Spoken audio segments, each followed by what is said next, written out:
Canberra construction to crash. Let's have a look. Hello everyone, Florian.heise here, and welcome to another episode of HeiseSays.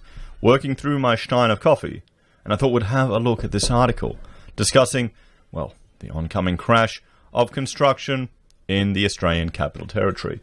Now, the ACT is an interesting one. I'm just going to bring up the property data room from the Property Council of Australia because, well, there's some interesting things here we can see, particularly how Canberra, in some regards, was insulated from the recession. If we have a look, we'll open up office, when we'll look at just office vacancy rates. So this is give us a good indicator of just demand. Now, this is Australia overall. Now, 92, 93, 94, you can see here this big climb. This is from the recession Australia had to have. Now, let's look at Canberra. Completely disappeared.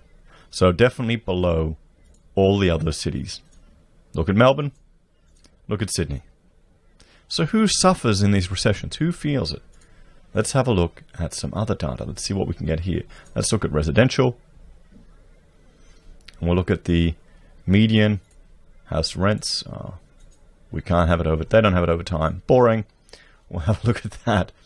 But we can see the offices at least gives us an indication of how Canberra's a little different from other parts of the country. And now concerns that housing, residential, will take a hit in Canberra and the ACT, well, we should definitely pay attention. So new residential buildings in the ACT to fall over the next financial year, according to the Housing Industry Association of Australia report, the HIA. ACT residents can expect to see a decline in new builds, according to a report which forecasts new dwellings in the ACT to fall by 28.4% this financial year, and a further 29.4% in 2021 as a result of the pandemic. Well, there you have it, guys. I mean, that's nearly a 30% hit now and then a 30% hit next year. And yet, people are talking about a V-shaped recovery. How can they be talking about this? Are they seeing the same stuff we are? At least, well, you know, the Prime Minister is actually admitting there's going to be 5 tough years ahead. This is going to be tough for everyone in the building game, guys. You know, prices are going to be competitive. The Housing Industries Association's revised quarterly economic and industry outlook report, released last week, noted the effects of the pandemic will be felt throughout the entire industry. See, this is the thing, actually, because I was a member of the Australian Institute of Architects, and they never did anything like this. They never did anything useful. They've just released a new report saying we're fully behind carbon neutral housing for everyone. And I'm there going to Rachel, this is insane. All this is going to do is up the cost of housing for people when we've got an insane housing bloody crisis. Where the HIA, love them or hate them, they're at least providing us economic data to get an understanding, something useful for their members. I don't know. Let me know if you're a professional in one of these bodies. Are any of them any use? I really got over the Institute once they started having genders. Well, once your gender was part of your selection criteria on panels, then I lost all respect for them. Anyway, back to this. This shock will reverberate through the residential building industry up and down the supply chain. Employment in this sector is not expected to recover within the next 2 years, said HIA's Regional Director, Greg Weller. The report found that detached houses would hold steady over the next financial year, but the number of new apartments built was expected to drop dramatically. In 2018-19, there were 1,345 new homes. This financial year, 1,230. And the next financial year was expected to see that decline to 1,163. Meanwhile, in the apartment sector, new dwellings are expected to plunge from 4,662 in 18-19 to 3,069 this financial year, to 1,087 in 2021. I mean, that's a huge hit, guys, to that sector. That is definitely a huge hit in that sector. And just think about the number of these apartments that are coming on. The example we read about here in Brisbane a couple of videos ago, looking at West End, where the agent's saying, oh, no one's made any money, no capital growth in 10 years in this suburb. Just think about that. That flies in the face, because they're putting so many apartments up, that flies in the face of all of these, money-making schemes where you take a loss to gain capital growth. It's funny that, isn't it? It really is.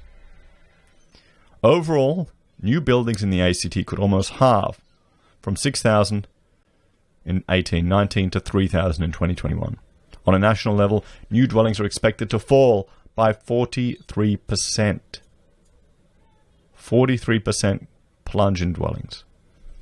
According to Mr. Weller, the ACT entered the pandemic in a strong position, with economic and population growth propelling demand for housing. However, despite the city's stable public employment base protecting it, ACT would soon go into a vulnerable position with the loss of overseas migration and international student arrivals, Mr. Willis said. Seems to be a common theme, doesn't it, everyone? It definitely is a common theme. In all of these things, it's our property sector, our economy, it seems to be like propped up by migration, guys. Is that a good thing? Because it can be turned off, and we're seeing what's happening. We're seeing what's happening. Everyone just seems, well, I'm not surprised that there's so much of a push to lift property in Australia because we're property obsessed. Most of the wealth of our civilization has been pushed into property. And the problem with that is it's difficult for people to get on the property ladder. You can do it. You can do it.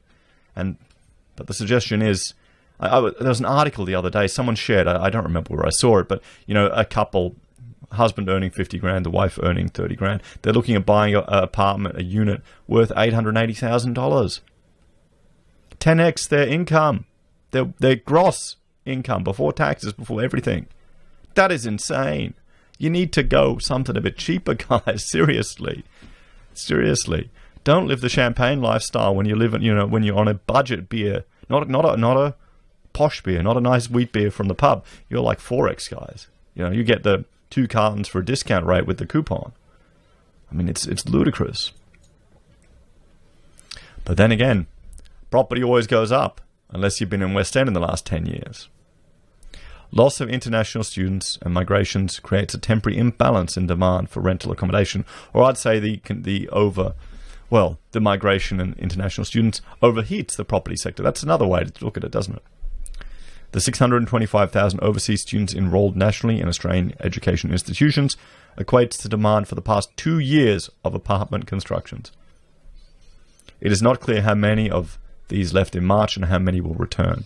Well, I think the last numbers we looked at, only 30 turned up in 1 month. Mr. Weller noted that the uncertainty over the domestic economy would see the national market at a lower point in December 2020 than it was during the 1990s recession. It will then continue to decline throughout 2021, even with the return of overseas students and migrations. Despite the statistics, Hindmarsh development manager Mia Dragalia said demand for new homes has not dried up. We are in a low interest rate climate, and all things considered, Canberra is still faring well in terms of employment. Well, Canberra will probably do better in employment than the other states. New builds must continue in order to stimulate the economy, avoid a shortage of supply, and to support employment. But here's the thing, the employment from these new builds, it only is really during the construction, then it disappears. Maintenance isn't that much. This investment, this capital investment, isn't going into something that will have a long-term benefit to the civilization, other than housing. We've already got a lot of housing, don't we? There are multiple developments in the ACT at various stages of the development cycle, but there are also developments which are just about to receive DA approval and may not have been launched on the market yet. Yeah, and they may get shelved. If the projects did not commence, it would lead to a shortage of supply and stock and drive prices up. Sure it will. According to internal All Homes data between the 18th of May and the 24th of May 2020, the total number of new inquiries for development surged 119%. Okay, inquiry data, who cares?